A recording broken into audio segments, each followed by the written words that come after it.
Hi, my name is Naomi and I'm going to show you my Martin Style Zero ukulele. Now I've dated this uke at 1934 because of some obvious reasons, with the light cracking and the lacquer and the style and the way that it was made is obviously 30s, but then some more technical reasons.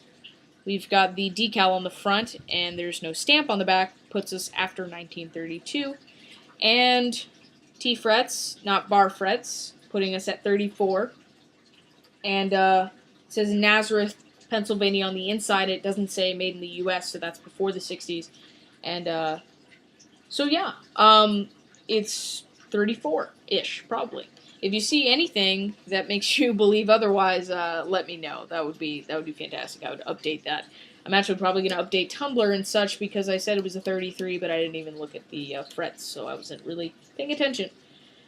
Either way, the story behind this uke, because there's always a story behind vintage ukes, is there is none. The guy who bought it, he bought it brand new, and then he never played it. He just left it in his attic, and then his son sold it to a guitar store, and then it ended up in my hands, which I think it's really awesome because I get to be the first owner of this really, really old uke, to really appreciate it. So I think that's kind of cool. There are little scratches here and there, but it really kind of gives it character. I'm not going to sell it or anything, so I think it's in fantastic condition. On the inside there, it's just perfect in there. It's a little party. I actually found a bug in there that was kind of crusted in there. It was really gross. I picked it off with a needle. I thought it was kind of cool at the end of that little thing, just because it's probably like 50 years old. It was really old. But anyway, great sounding uke. Everything is original except for the strings, or Aquila strings. Let me show you a little sound bite of it.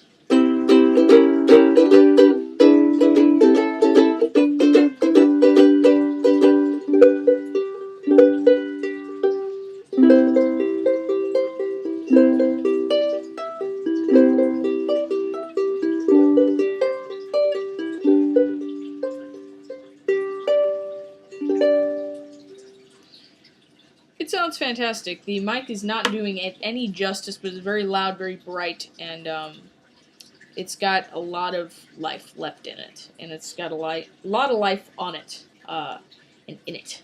So I am very happy with this uke. You should definitely look into buying some vintage ukes if you're an intermediate player.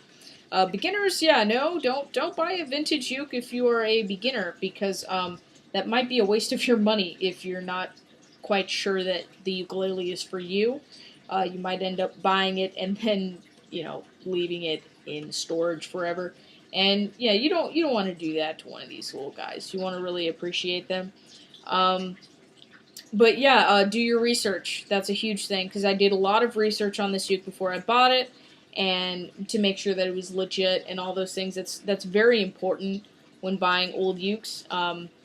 Make sure, you look it up on eBay and such. I bought it at a guitar store, and on eBay, make sure you're looking to see how much these things usually go for and what condition they'll go for in. I wasn't really interested in like bundles with cases and stuff, because they sell old vintage cases too. And I think that's kind of cool, but at the same time, I want a new case on this old uke so that I don't break it. Because if I've got a 1930s case, that case is probably dealt with a lot, and I don't want to deal with that. But yeah, we'll be definitely putting this guy in a really cool case. For right now, I just got like a really, really cheap padded case. Yeah, so look into it, do your research before you buy a vintage uke. But I definitely got the good end on that deal because it was, for the price, it was very cheap.